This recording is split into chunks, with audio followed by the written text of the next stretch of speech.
Hello, everyone. Thank you so very much for coming to another edition of a Digital Lunch. Now, I'm very excited to be welcoming back Dr. Despina Sampatakou to her alma mater, her institution, where she received her PhD. We were very lucky to spend time with Despina here, wherein she looked at the different methods of storytelling, specifically digital storytelling, and how we evaluate those methods in order to convey archaeological knowledge. And now she has unfortunately left us, but fortunately for her, she's received a very, very excellent postdoc up at the University of Glasgow. And she's here to speak with us about that today. So go ahead and take it away, Despina. Thank you. Thank you very much for having me. It's sad that I'm not there, but I will be in December, so it's fine. It's fine. So good to see people from there. So cool. Thank you for having me. So yes, I'm going to talk a little bit about what we are doing, what we have been doing essentially at the lab. So doesn't want to work? Okay, there we go. So yeah, I don't think we will do like the introduction because most people already there know what I've been doing. So yes, essentially Colin has just said all my research interests, which is great. So yes, we're skipping that. And just a little bit of a bridge between York and Glasgow. Essentially, for my PhD, I have been looking into which medium was more effective in disseminating archaeological research to the public, but it had to be done by the archaeologist. And the big goal was to develop a way to evaluate this media. So essentially, I created the medium, a text, interactive story, and an immersive story. And then I proceeded to create a whole methodology of how we evaluate this kind of stuff. And that's essentially what I really like about my thesis. And yeah, that was also what got me into that postdoc because I have been doing a lot of qualitative analysis and the whole research design. So I think that that's mostly along with the digital background what Julie, my PI, appreciated in the work that I've been doing. And she was okay, let's get an archaeologist in the team. Um, so yeah, and that went on to become a monograph after Colin suggested, you know what, go on and publish it, which was the best advice ever. And again, it was recognized for the methodology. So yeah. And currently I work at the Fusion project. So the Fusion project is the Future Social Interactions in XR. It's an ERC funded project and will run until 2028. It's led by Professor now Williamson. She works in human-computer interaction, and she's great. So she has created this whole idea about the project, that was something that I noticed during my PhD as well, and other projects that I've been like working on. That like VR is amazing, but it's not always exactly as we want it to be. Um, and essentially, she wants to understand how we can make it better, to be more used by people. Because again, I've been like seeing archaeologists, we kind of gradually shift away from VR. And I will be using the term XR a lot, but yeah, I think everybody's familiar in the audience. It's like an umbrella term for everything, like virtual reality, augmented reality, mixed reality. Um, so that's the way that I'm going to use the term in this talk. But essentially, I'm mostly referring to virtual reality in comparison with physicality. And Julie also wants to see how people like socialize in XR, which is also very relevant to my research because I want to see like how people interact with each other and with cultural objects. And we use a lot of uh, very great technology, which I am gradually familiarizing myself with. It's quite new to me as well. So we have sensors, cameras, we analyze gestures, voice, positioning, like even how close people are with each other, how the tone of voice changes, or even like like how like the heart rate changes and things like that, which is super cool. So essentially, I work with computer scientists, um, and yeah, I'm the only archaeologist in the lab, so I'm like an exotic element there, but it's very cool. So the whole point is to build a cross-reality behavioral database, essentially, to model these social signals that we collect and keep comparing virtual with physical spaces and try to understand how we can make virtual spaces smoother and easier to use, and how we transition from physical spaces to digital spaces and back and forth. So I'm working in computer science, but I'm based in the ARC. The ARC is the Advanced Research Center, which is the coolest place to be. It's a very nice place. We have like everything from biotechnology to studies about cancer, Alzheimer. We have like these super cool labs that they are like zombie apocalypse labs. And every time like the fire alarm goes off, it's like you really need to leave the building because we have chemicals. So it's quite a very cool place to be. And we have also the XR lab, which I will talk to you a bit about in a moment. I couldn't find a photograph of it, which is very weird, but essentially it's three cubes that they are 5 by 5 meter each, and they are exactly similar, like the exact similar room, three multiplied by like three times, with doors that they close, and you can also open them and have like a massive corridor like room.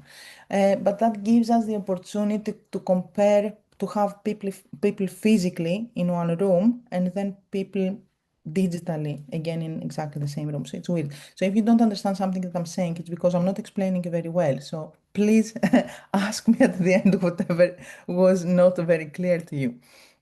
And I'll try to keep this talk anyway short so we can have more time for questions. Yeah, and that's essentially my team. So in the middle is Julie, our PI, and we have now four PhDs. So on the top is Andrea. Everybody's doing something different, but we all have like the core element is like social XR. So Andrea is doing a lot on sound and how people talk to each other, which is super cool. And she's studying all like the sound in all our experiments. Everybody's doing their own stuff for everybody again. Kieran is our research assistant. And then we have Ian, who is doing very cool research on proxemics. So again, he studies like how close people stand with each other in physical environments and how that translates into virtual environments, and if there are any differences. He also tries to make people uncomfortable, which is very fun. So like having like avatars coming closer to you and how you react to that. Which I think in the Other Eyes project we have seen that that's quite, like if you see someone walking towards your face, it's quite scary. So it's very interesting to see that as well. And then we have Bernard. He just started like 3 days ago, so I'm not sure what he's going to do, but I'm sure something very cool. And then we have Rose. Rose is doing another cool thing. So he is looking into, uh, like interruptions and how these translate digitally. It's very cool research. Essentially, you are in a physical space and suddenly the lights go off or there is a fire alarm. How people react to that in physicality versus digital spaces. So he also compares exactly the same rooms with exactly the same interrupting factors. And then he essentially sees the compression in the data and how this essentially translated digitally. Super cool. So now for my research this year, so every year we are doing something different. For my first summer, I wanted to see how people interact with cultural objects in immersive environments versus in physical environments. So our big aim every year is to submit a very cool paper to CHI, which is the Computer Human Interaction Conference. Now, again, I wasn't, that's again something very new to me because they have a whole new procedure in doing that. So essentially, you write the whole paper, you submit it to the conference, it goes through three reviewers and a meta reviewer. The best you can get is revise and resubmit, and then 50% of that manage to do the cut, and then you go to the conference. So essentially, it's a publication conference process. So this summer was quite intense with we have to do 4 papers for the CHI. So for my own bit, I had like 3 specific research questions. So one more broad, like how do participants interact with cultural objects in this in reality versus virtuality. I wanted also to see how participants reflect on authenticity and specifically like on function, how did they understood function of these objects, the significance of the archaeological and cultural objects that they were handling, and how people were actually, passing around stuff, because normally that's, I've seen like there is a gap in the research there. We don't know much about how people are handling archaeological objects that they're not archaeologists, like the public. How do you pass around stuff? And how things are moving from hand to hand. And of course, I wanted to look into the anchor bias, which was something that I did for my PhD as well. I will briefly explain that. So when I was doing my experiments, I was looking, as I said, at which medium is more effective for communicating archaeological research to the public. So I have created the 3 different media, and then I had people trying them. And then we went on to do interviews and group focus groups essentially, and discussions on which one was more effective according to their opinion, apart from the quantitative results that they were exactly after each medium. And I noticed that people tend to prefer the medium that they encounter first. And I thought that, yeah, I've discovered something super new, but no, it wasn't something super new. It's a bias which has a million different names. So it's called like the first encounter bias. I think I called it my thesis. In this research, we're calling it the anchor bias. It's also mentioned as the duck syndrome. So it has like multiple, or the rule of thumb, multiple different names in the bibliography, but essentially it's the same thing, that people tend to like the first thing that they see. And that's very, very useful in user studies, um, because it affects the whole way that you might actually design an immersive or XR experience. So I wanted to see if anchor bias is present between these like physical and virtual experiences. And yeah, why does it do that? Okay, let's go. So yeah, this is our lab. So one of the rooms, that's the physical environment, and next to it is like the digital replica of that environment. So it is supposed to be a digital twin, so it's a matching 1-to-1. I don't think that the photograph is doing justice, but when you are in the environment, it's quite super immersive, and yeah, it's an exact copy. So we had a table with the objects that I will get on in a minute. And you can see we had exactly the same objects, and even the papers were exactly the same, and everything was like a digital twin. So the whole idea is, again, it's quite complicated to explain, but I will do my best, and then you'll ask me whatever it's not like very clear. So essentially, I wanted to have people go into a physical environment and then into a virtual environment. And in order for it to be directly compatible, I had to have similar objects. So I couldn't have exactly the same objects, but I had to have like similar objects. So they would see, let's say, 9 objects in the physical environment, and then they would jump into the digital environment. They would see 9 similar to them objects, but different at the same time. So beginning with the objects, for example, I would have like, as you can see on the up left like of the screen, I would have like a Hellenistic Cnidian oil lamp. And then for the second set, I would have a Roman one. I would have the Venus, and then I would have the Nile goddess. I would have like a baby feeder and then another type of it. So essentially, it would be not exactly the same object, but a very, very similar to it. So I could actually compare stuff. Um, so we had 9 objects and then 9 counterpart objects, and all 18 objects were also digitally available. So I had to 3D scan everything and then insert it into Blender. I 3D scanned them using literally my phone and so an iPhone and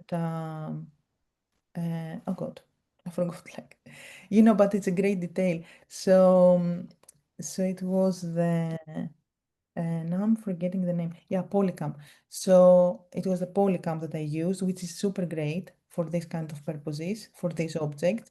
I have also tried to 3D scan them with, like at the archaeology department, but it was quite difficult to do that.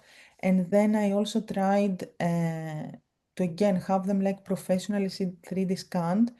So like at the ARC, like the Advanced Research Center, we also have another project that is running, and sometimes we collaborate, which is the museums in the metaverse, and it's a super cool project that essentially it's exactly what they're doing. They are 3D scanning objects from the Hunterian, and they upload it to a database. So I thought, okay, I can ask them, see if they could help us 3D scan them. But apparently it was way easier for me to just scan them with my phone and then work with them in Blender, essentially. So yeah, it took me a week to do that, but it was a very nice and quick way to do it, essentially. So this is the experiment design that we had. I had 4 groups of 6 participants each, and everything was counterbalanced. So, for example, Group A began with the virtual world first, experiencing the set objects 1 to 9 in their virtual form, and then they moved to the physical space, which was the exact copy, with the set numbers 10 to 18. And then group B would do the exact opposite, so physical first, but again with the same kind of objects, and then virtual with the same objects. And you can see like essentially it's crisscross, and I'm trying to counterbalance everything in order to be able, to draw some conclusions and try to see if the order also matters and if the anchor bias is present. And how essentially we did that. So we have the Quest headset, and it has like cameras at the front, cameras inside, and it also captures the gaze, head position. All the objects were also they had like tracking. So the physical and the digital objects they were also tracked with cameras, and we could know who was picking up with which object, who was giving it to another person.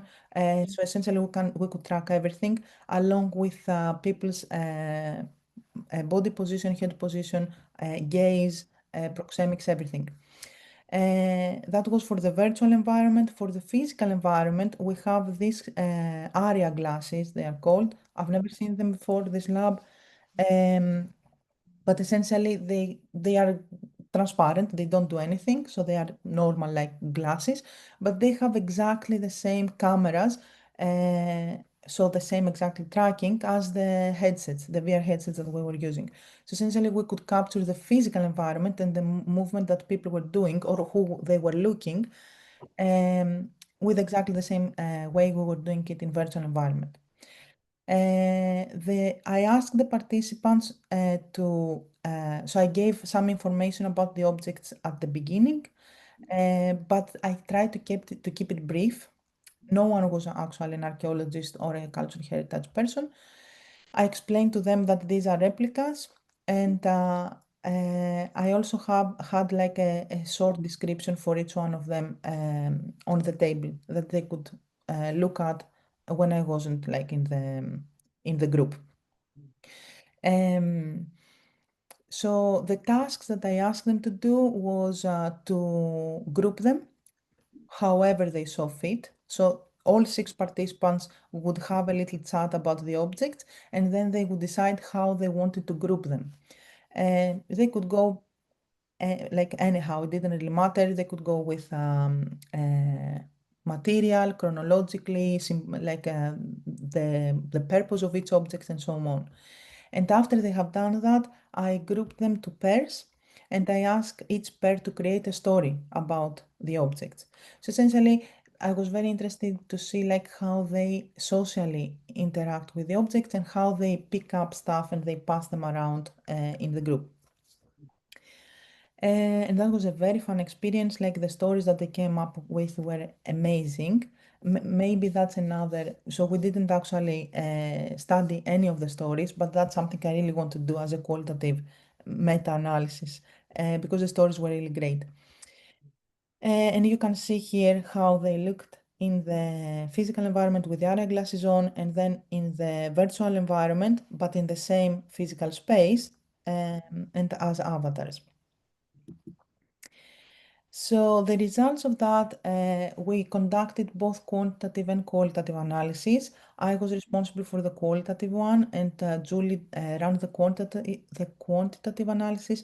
So I cannot get into huge details because I'm not very familiar with all the tests and stuff. And then we combined essentially, and we wrote our results. The whole point was that people were actually holding objects longer in the physical environment, but they didn't touch them much. So in the virtual environment, they were handling objects and they were looking at them and they were like way, way more active. They were passing them around. But in the physical environment, they were very hesitant to touch them. They were absolutely informed that they were copies, so they could break them. It wasn't a big deal. But they were very hesitant. Like when you go into an art gallery and you put your arms behind your back to go very close to something, so like nobody will think that you're going to damage it or you accidentally damage it. So that's exactly how they were dealing with the objects. Literally, they would have like their hands behind their back. Um, and that also came up into the qualitative and the interviews that we did afterwards, that people felt way more safe to handle objects in VR, which again is not hugely unexpected. But I thought that they might didn't like the whole experience because you don't have the sense of feeling, which also some people mentioned that you couldn't feel the weight, for example, which is again a limitation of VR replicas essentially. But apparently that didn't affect them at all. They were literally handling them and talking about stuff more than they did with the physical replicas. So despite like the absence of haptics, essentially people were interacting more with that.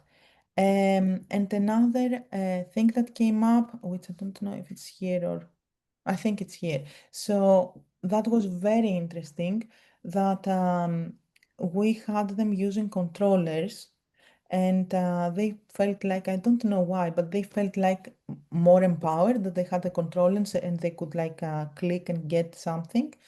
And the interesting thing is that they would say, "Oh, I didn't want to snatch something out of the hands of another person," which was very interesting to me because you wouldn't do that anyway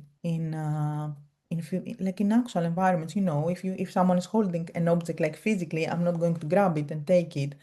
So that get me like thinking a lot about, okay, do we have like different etiquette? Like in a physical environment and in digital environments, like is there any social, like social etiquette that you are doing things differently? And I thought, okay, let's look at the bibliography. And apparently there is like a whole bunch of papers on social cues and how people react differently when they are inside digital environments and where they are outside of it. And there are actually two different school of thoughts. One says, you know what, we need to imply specific social rules inside digital environments, so people will go by them, and another one that says no, we should just leave it open randomly and not do anything. And everything ties again back to ethics, and it can go all the way down to cyberbullying, which was like a rabbit hole, and it was very cool that I was totally unaware of this kind of stuff. And that's now a new thing that I really like to look into. And on authenticity, function and significance, that was also very interesting that people were talking about the physical copies as if they were authentic. So they would hold stuff and they would say, I can see it's old. Or I don't want to touch it because it's so old. And that was very, very interesting to me because I've told them multiple times that these are replicas, but they were treating them as authentic compared to the virtual reality, which clearly they are not authentic, they're not even physically there. So again, that ties back to the fact that they weren't actually touching them much because they were afraid that they might damage them. And it ties back into the whole discussion, which is not new at all, like about aura and how we perceive digital objects as less authentic and things like that, which was also very cool.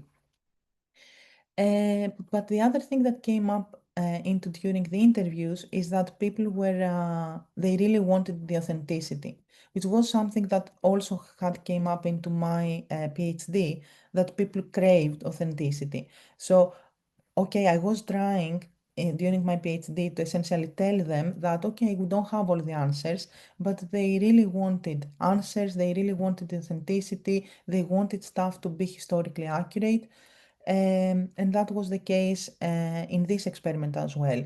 So people wanted the whole backstory of, let's say, the snake goddess. They asked me more during the interviews where it was found, uh, how old is it, and things like that. So they were very much into the historical and archaeological context. And when I asked them to create stories, some groups went quite crazy and aliens were involved, but some others actually were trying to group them chronologically and to create specific stories about like how people would have used them in the past specifically. Again, that was very interesting to see. And regarding the anchor bias, that was also again a very interesting find. So as you saw, I tried to counterbalance everything. And the anchor bias was actually present in the physical condition. So every group who began with in the physical room with the physical objects, they were 100% anchored. So they really preferred the physical environment. Now with the virtual environment, that wasn't the case. So I got mixed feedback on the anchor bias. And now, when I was writing the paper, I was reflecting back into my thesis, and that was also a find that I had. But back then, I haven't realized it fully that people who were, let's say, in the 360 film, in the immersive environment, they didn't necessarily develop a huge anchor bias compared to the people who began with the text, that they were able to touch it. And that was very interesting to me. And that again came up into this year's experiments. And what I'm beginning to think about it is that because the virtual environment again is not great, even if you try hugely to make it like super great, it's always not it's not physicality. Sometimes people have like technical glitches. So something might like feel off place or something might feel off. And at the same time, another thing is that people might experience nausea. So when people experience nausea, for example, the anchor bias wasn't there at all. When people had a slight tech glitch, the anchor bias was not there. So I think that it's the anchor bias right now, it's quite tied to the medium, if that makes sense. So virtual reality is not, I don't know, it doesn't seem to create like a huge or a strong anchor bias to people. And that's very interesting because then I was thinking that, we can actually use it as a measurement. Like if you have like, if people feel anchor bias, then maybe the immersive experience is actually great. So that's something that, again, this experiment clearly left me with more questions than I had when I began doing the experiment, but I think that's the point of it. And on the limitations, because it does have a lot of limitations, so we ended up using controllers, which I wasn't like very fond of, because the whole point was to see how people pass things around. So I wanted them to be able to grab them exactly at the same, like how they would do it physically. So that wasn't, it wasn't like doable at that moment because there was like a slight problem with so essentially, yeah, I don't know exactly why it was a problem, but essentially we could only pinch the item and pick it up, which was very unnatural. So we went with controllers that they are more intuitive. But at the same time, the controllers, I think they kind of messed up with the power that people had because they could grab things from far away. So that was again something that I think it wasn't actually great because it messes up with the direct comparison between the physical and the virtual environment.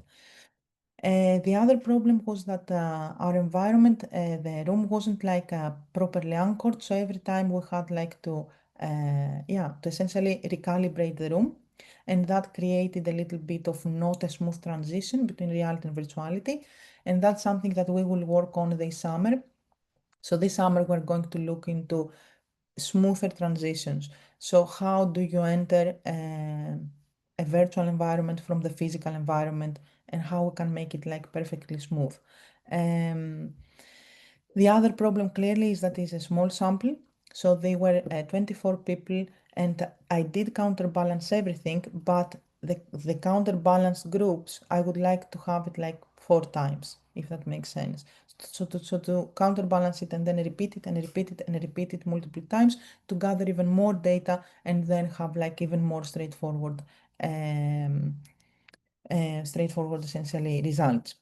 Um, the technical difficulties that I mentioned, some glitches in the environment, that they were due to the internet connection sometimes, like something would go like a little bit slower or jump, but that wasn't like always the case, but I might have like 3 instances of that, which is normal again, but that might have actually hindered the anchor bias, and that's something that I need to keep looking at. And the last problem was that a limitation essentially is that we did had we were tracking the objects, but we were able to track when an object was picked up and then when it was put down and by whom. So I knew, for example, that the person with the blue headset picked this thing up and put it down, and then if someone actually took it from their hands or whatever, I could see it because there was an overlap of the headsets, essentially. But I couldn't clearly see things passing around. I had to do a lot of work around that in order to be able to pinpoint who was giving stuff to whom. Um, so some practical essential takeaways from this whole experience is that most of this stuff is not like hugely new. Obviously, it's not like the most groundbreaking research ever done out there. But what I would expect in next experiments and in this kind of immersive experience is that people clearly they interact way more with virtual archaeological and cultural objects. So it would be great to design and actually support this even further. Yeah, try not to use like the controllers, try to create like more comfortable handling on that. Uh, since authenticity matters too much to people, which is like again expected, it would be great to support this authenticity, to have even more details, but the same like the balance between how much details you give to someone, it's always like weird because you give them little and they want more, you give them a lot and they don't read it or they don't absorb anything. But it's also always great to do more user studies and see how much information people want into virtual or physical environments to be able to create like better experiences for them. Another thing that I think is super important now that I see it, it's like to always measure and report our anchor bias. So we can have like a whole data set about like virtual immersive experiences and the anchor bias. Was it present and why it wasn't present? Because that would definitely help design better XR immersive experiences, and it will help us also evaluate them better because we can say that this was not a very good immersive experience, but it could actually be a very good one educationally, but some technical glitches might have actually hindered the results. And the last one is like now it gets me thinking about like social etiquette design and choices and how powerful you can allow or not allow people feel inside virtual environments. And yeah, essentially to think at least when we are designing that, do we need to set some rules or limit what people can or can do, cannot do essentially with the technology that we have. And I think that's pretty much is. So yeah, thank you very much for having me. And and yeah, I think I try to leave a room for questions. So any questions that you have, they are more than welcome.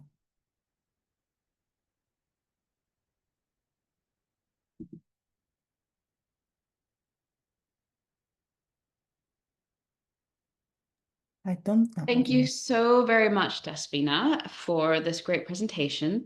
I know I have a lot of questions, but do you want to stop sharing your screen? Yes, yes. There you go. Does anyone else have any questions to start?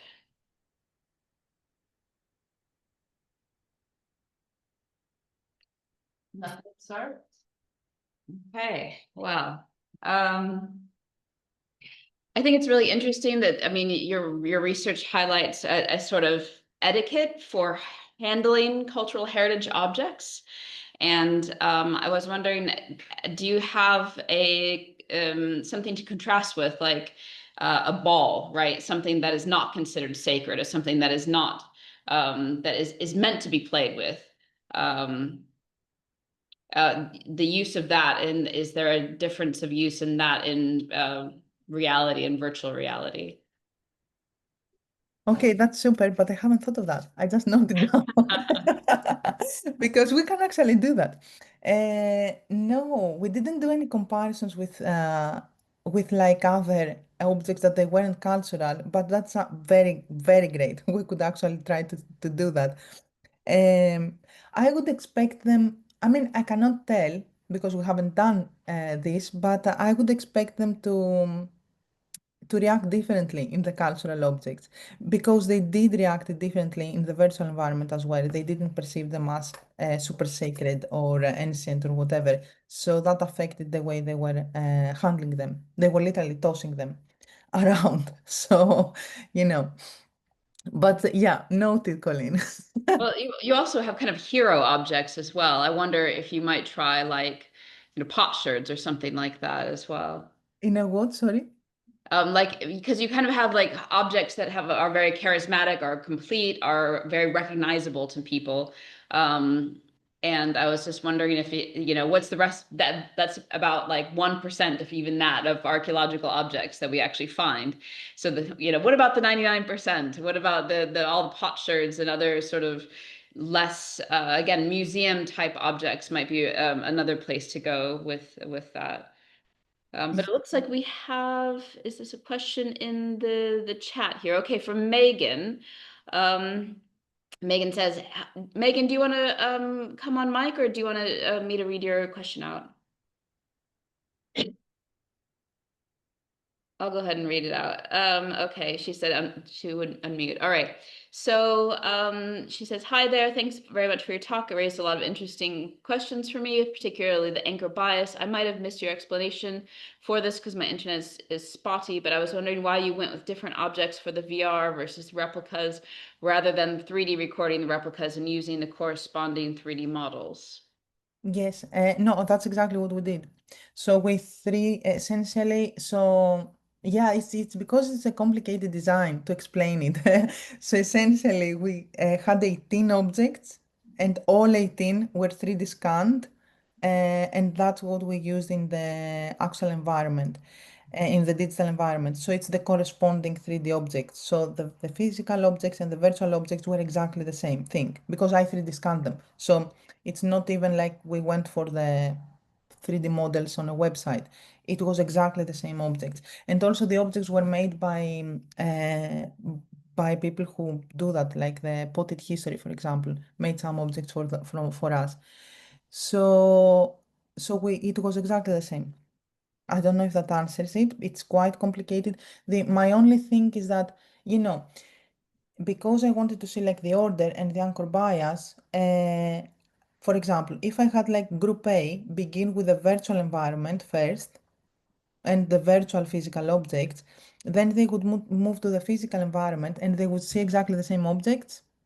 That wasn't very good experimental design because it's exactly the same objects. They have actually seen it in a virtual form or a physical whatever.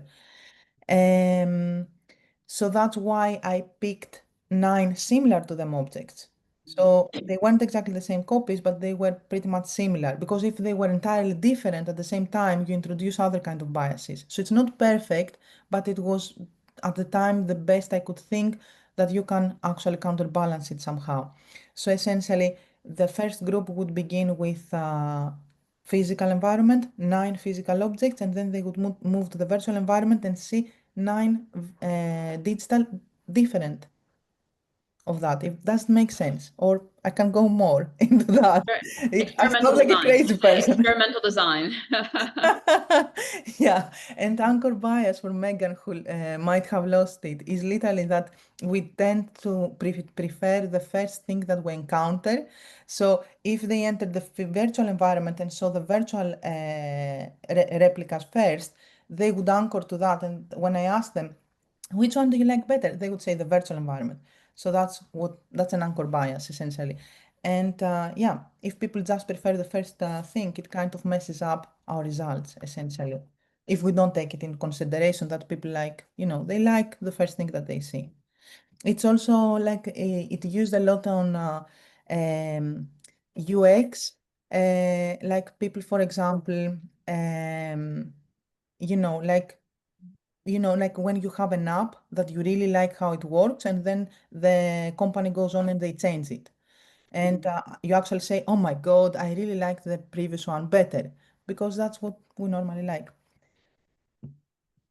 Okay, so it looks like there is a question from Claire. She says, "Thank you. Would you consider adding a third scenario, so like a 2D object images where the immersive experience is internal or imaginative?" Yeah, let me write that down as well. I'm just collecting all your brains right now because these are so cool recommendations. So today, yes, that would be super cool as well. I think Paola has done it, right? She has compared like 2D object images with 3D printed replicas of stuff. So I think there is something out there because I've hugely based my literature review on that paper thesis. It has been done, but it would be super cool to see how it pans out with what we did, because we didn't do the 3D printing. We did like the actual objects. Okay, so we have a question from Rena that says, "Hi, thank you very much for an interesting talk. Does the novel technology like VR itself have any impact on longer engagement amongst participants? Was VR novel enough for your subjects, or did you pick subjects that had some kind of base knowledge of VR?" Yes, that's a very interesting one. Again, oh my God, thank you very much. So that's something I have taken into consideration when I was doing my PhD. So I have made huge notes of who exactly um, had VR experience before and how much VR experience they had before, because there's another bias, which is called, oh my God, I'm thinking two languages. So it will come up to me. Essentially, it's the novice effect, the novelty effect. So it's the novelty effect, and it's specifically for VR. Now, for these participants, we recruited them through a recruiting office, Some of them they did had some VR experience, some they didn't. So, but my problem with that is that I due like to data protection and stuff, I couldn't have like exactly who had a VR experience before. So I cannot granulate everything and go into great lengths into, okay, this person who was anchored actually had a VR, they didn't have a VR experience before. So it's the novelty effect, which would be something that I would like to do. And I might add it to the limitations and my grants, because I wanted to do that, but I couldn't. Okay, let's see. Sue, Megan follows up. I'm going to go to Mary first to say, how do you really intend to deal with the issue of authenticity? Yeah, that's also very interesting. Uh, yeah, I mean, that's again something I've done for my PhD. For like the media that I have created, I have like footnotes, or inside the game I created, I have hyperlinks that you can follow and read more. So that was one idea that I had. If someone wants to know more, it's out there. If I say something about this story that is completely fictional and I've made this up, I make that very clear. Now, in the objects that I used this summer, I could have like little labels that they had more information about them. Or the other thing that the museums in the metaverse, they are doing, which is super cool, is when you are holding like the controller or your wrist, and you actually hold an object. The moment that you do that, like if you are watching your watch, a little text comes up in the virtual environment, and that's super cool because you can learn more or less about it. So that's how I'm dealing with authenticity right now. But I understand that authenticity and the issue of authenticity is way deeper than just giving people information. Uh, my current approach is like, yeah, just tell people what is real, what is not, how do you get the information about this, and yeah, just let them decide for themselves. If that answers that. Okay, we'll return to Megan saying, I would wonder if some objects capture the imagination a bit more than others, whether digital or physical. Like I was saying about the iconic artifacts like the Venus replica. And then she follows up saying that Glasgow Archaeology has some handling collections of real artifacts that you can borrow after you let the first years handle them all first. Yes, they do. They do. I know they do. And they can also borrow my stuff. We have already talked about that. We are like exchanging things. Yes, on the iconic, I'll touch upon that first, the iconic Venus replica. Because I wanted to comment on that on Colin's comment as well. Guys, what is iconic for us? It's not iconic for people, which I haven't realized before. But literally, having like, because we are all together, the archaeologists and the people like from museum studies and stuff, and we know things, like the general public don't really know Venus. Or they don't know like which was like a shock to me. They didn't know the snake goddess. Like, how on earth you don't know the Minoan snake goddess? But yeah, they don't. So it was also very interesting that I had to change my vocabulary entirely when I was giving information to people, because I would say like normal stuff to us as description, like, okay, this is like a Bronze Age, Aegean Bronze Age. That literally means nothing to people, nothing. Or the function, I would say, this is a Roman votive food. And they were like, and what's that? So they don't, what we think they know, or it's iconic, they have zero clue normally, unless they are very much into archaeology. So now my basis is that people know really nothing, and then I build from that. And on if they capture the imagination more, yes, everybody loved the Medusa head, the apotropaic symbol. I don't know how many stories they created about that. Um, and they really loved the votive hand and foot, the Roman votive hand and foot. It was like in every story, someone chopped off a hand and they had to rush to the Asclepion to fix them. And that was so cool. And the baby feeders, they adored the baby. Like they are tiny and like I can see why, but yeah, there were definitely things that they captured the imagination way more. And that's a great question. I write that down as well because I can include it in the meta-analysis. Right. And because I can't help myself, I'm sorry, Despina. What is the future of VR for archaeology and heritage then? Is it I don't know because I still hate it. I still think it's not there yet. Even like in at the lab that we have like okay the most great equipment and things like that. Um, it's I think it's great for complementing stuff. Hmm. So the which also came up into the interviews. People were very worried that we are going to change everything and we are going to take away the museum experiences, but they wanted to see the real stuff. Um, and yeah, essentially, I think everybody was agreeing on that, that it's most like a complementary aspect on one hand, or I can see great potentials, which also came up in the interviews. For example, if you want to visit the Louvre with a friend of yours that they live like in Canada and you are here, you can do that. So I think it can definitely used in social contexts, um, but at the same time quite educational. Or let's say you want two schools that they are from completely different countries to collaborate and do something like curatorial of museum objects, and they are in different sites in the globe, they can do that. So yeah, but we will see. We will see. I have 2 more years. I think that the anchor bias would tell us, like within in museums, that we shouldn't have things that replicate each other, right? Because well, I guess it doesn't matter if you have the VR first, because it won't actually take away anything from the artifacts, and so you could, in theory, have the VR first, but make sure to have it first, or else nobody would care about it afterwards, after experiencing the real things. So that's a very, I guess, very simple museum design takeaway. Yeah. Yes, Okay. so that's great. Well, I think that is all. So thank you so much, Despina. We miss you so much down here in York. And enjoy being up in Glasgow. And keep us Thank updated with everything that happens for you and your research. thank you. I will. I will. No, that's great. And thank you for having me. It was like everything like was so cool. All right, I'll see you later. See you. Bye bye.